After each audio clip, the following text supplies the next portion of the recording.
Alright, this is tutorial number 12. I think this is going to probably be the last of these simple tutorials for Garry's Mod. Um, as always, these are, as I just said, simple tutorials. These are not going to go into too much detail. These are just skimming over some of the basics of the Garry's Mod. If you haven't watched any of these videos yet, please start from number 1 and work your way up, as they do get a little bit more complicated. This one will be the last one because I am kind of running out of the simple things to show you, and then I'll probably just get into more complicated stuff about specifics of, say like multi-parent, or actually I can show you multi-parent now, but I don't know, I'll get into more specific stuff later. But I'm going to keep it at these 12 just for the very simple basic tutorials. Anyway, so let's go ahead and dive right in. We just left off, I showed you how to make a fading door.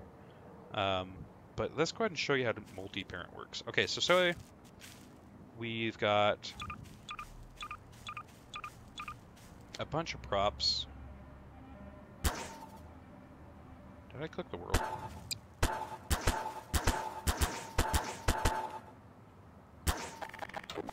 So we got a bunch of props all welded together, you know. But when you do this, say you've got... I might as well just show you. I've got a monster truck that I made, and it consists of like 180 some odd props. And if you have 180 props in a vehicle, and they all have normal physics, and they're all colliding and all whatnot, it'll become really hectic, and it could lag your game or the server or whatever. But if you look at this, this is pretty detailed. It's got a lot to it, but it responds well. Like it doesn't collide weird, doesn't do anything strange. That's because most of these props, in fact all but 12 of these props, don't have any real physics. They only move with this prop, this one main prop. So if I like flip this on its head and drop it, you can see that most of them go into the world because, like I said, they don't have physics. But it makes it look good and keep it stable. The main purpose for it is stuff like this, where you don't need the physics of it to exist. You just need it for the looks. Like all these props, these are all props here. They're all single props. And there's even like an engine back here. They're all props, but they're all parented. So they'll stay together. They'll stay with the this main prop here. But again, no physics. The way to do that is grab your multi-parent tool, and you just click all the props you want that won't have physics, and then right-click on a main prop. So what that'll do is Okay, that was weird. Normally you can't pick things up, but I think because I'm in single player, it kind of works. Anyway, you can see that this prop is the only prop that really works. All the other ones don't really have physics. They kind of clip through things. It's a little wonky. Why is it acting that way, honestly?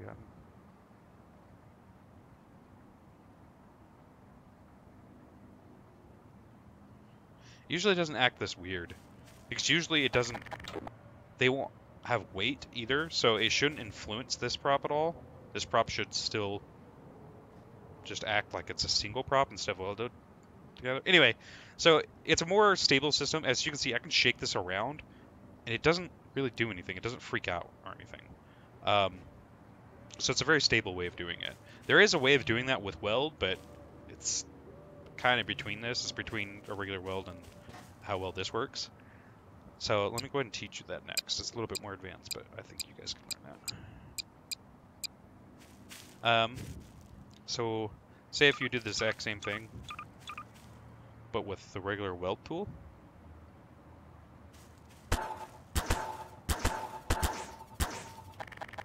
As you can see, if I pick this up, see how those end ones kind of flop around even if I freeze it? Because what's happening here is when this is welded to this, and then this is welded to this, and this is welded to this, and this is... It's putting a torque on all these, so it makes that weld freak out. You remember in the very first, I think it was the first tutorial, I was showing you that when you weld something and you push it into the ground like that, it's the same idea. This weld here between these two can't keep up with the torque that these push down on it. So if I pull this down, that weld here just can't keep up with it. It can't keep this in place. Otherwise, the game would crash if it tried. So it responds by doing this. It makes it really wobbly, which in a lot of ways is actually useful. You can make things wobbly and look kind of cool. But for the most part, it can be detrimental to your build. It can really screw with your build and make things not work the way you think they would and kind of overall break it. So what the recommended way to do it, and what a lot of people don't understand, is instead of welding it in series, so like this to this to this to this to this, oh, I don't know why I just deleted all of them, but what you do is you're going to weld them in series, and then weld every prop to every other prop. So this is to this, but this isn't to this, or this isn't to this. So just start welding all the props together.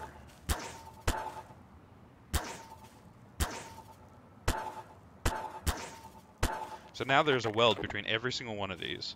And the reason why I could do that so fast is I've done it a lot of times, but I could show you a way of doing it more methodically, and you won't miss a weld or anything. But as you can see now, if I pick it up by the end, it doesn't flop. It's more stable. So that's kind of like how parenting works, this multi-parent, but it still retains the physics for the most part. It's a lot more stable, and you won't run into as many issues. But let me show you how to do that if you need to. Actually, just do it like this. So you grab two props, and then you weld them. Then get another prop, and you weld this to the previous two.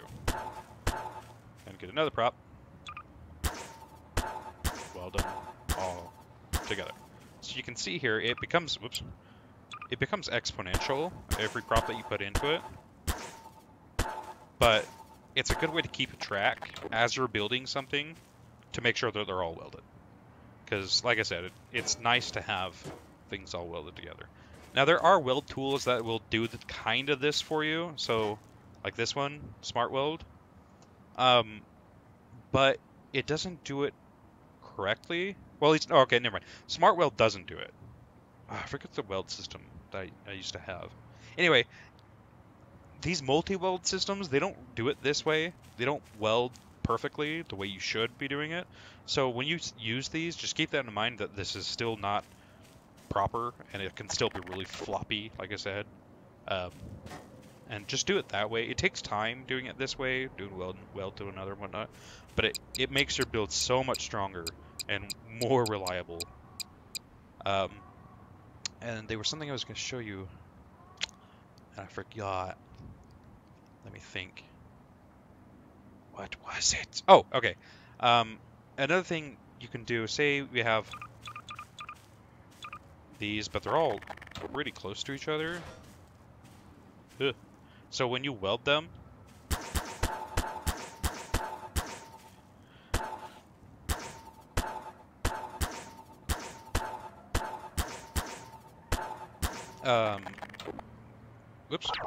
they will work, well, but the problem is, so say if you have this one frozen, and then you pull on this one, or, well, actually, this technically would only work if you had it the other way around. Anyway, if you have these props and they all run into each other, if you say you force it into a wall or something, you can really screw with them.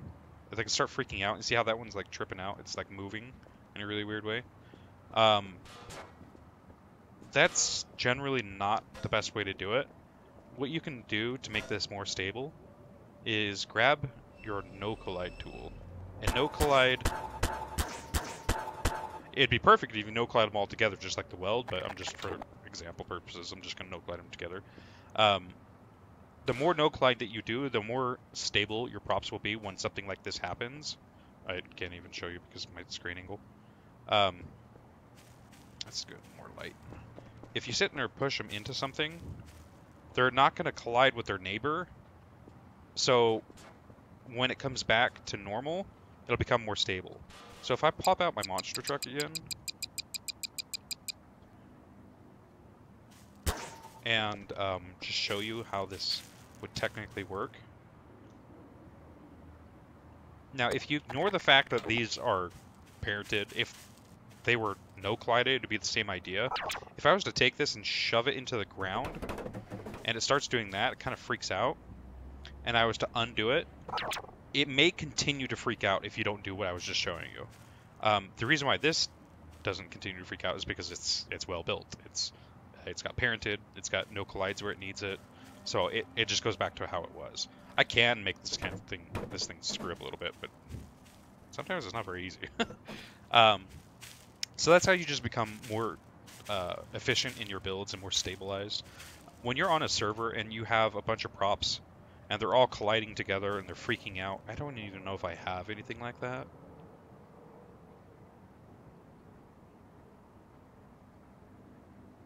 But when they do that, when it's all colliding together, and you'll see it, props will be just freaking out and they'll have sparks flying and all kinds of weird smoke and whatnot.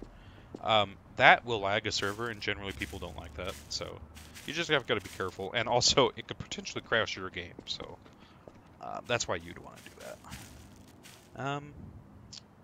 Let's see. I think that's probably about it as far as these tutorials go. All this other stuff's a little bit more advanced, and I would like to show you more specifics on what to do in specific builds.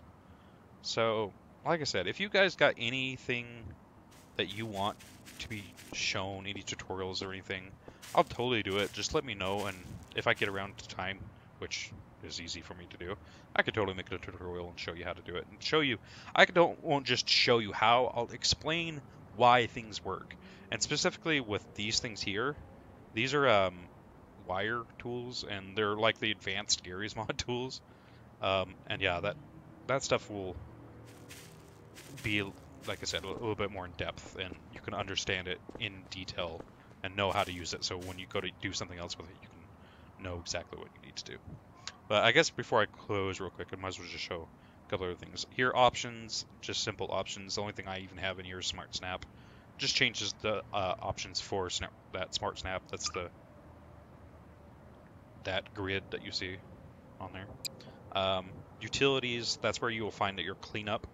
This is also where you find your undo list. So if you click these, they'll undo what I was doing earlier. And like, see that sign over there? It's gone. Cleanup will, if I click this, it'll clean up everything. Admin, you won't be able to mess with unless you're an admin of the server, which I am, which I just cleaned up everything. And well, you won't really mess with anything else. Oh, Falcos. If anyone ever says add me to your buddies on Falcos, this is where you'd find it. It's under utilities and then go to buddies. And then it'll have players here. You just click their name and then it'll add them to here. Right now I only have Lobster. It's a friend of mine on here. Which actually,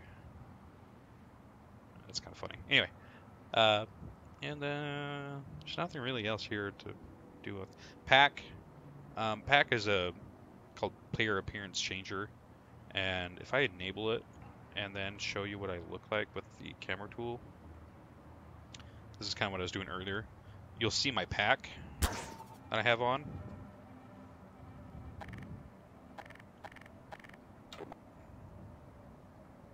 This is what pack is.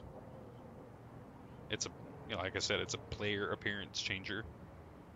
It'll make you look different from normal. So in that setting pack, this is how you'd find different settings and whatnot. Other than that, that's all that does. And then wire, again, this is like advanced Garry's mod, so when you go into here, you're probably going to be a little confused, as all this is a very intricate input-output system, and I will probably make tutorials on this later. So anyway, I thank you for watching. I again will make more tutorials probably in the future, specifically if you guys let me know what you want. And I will show you. So, see you guys later.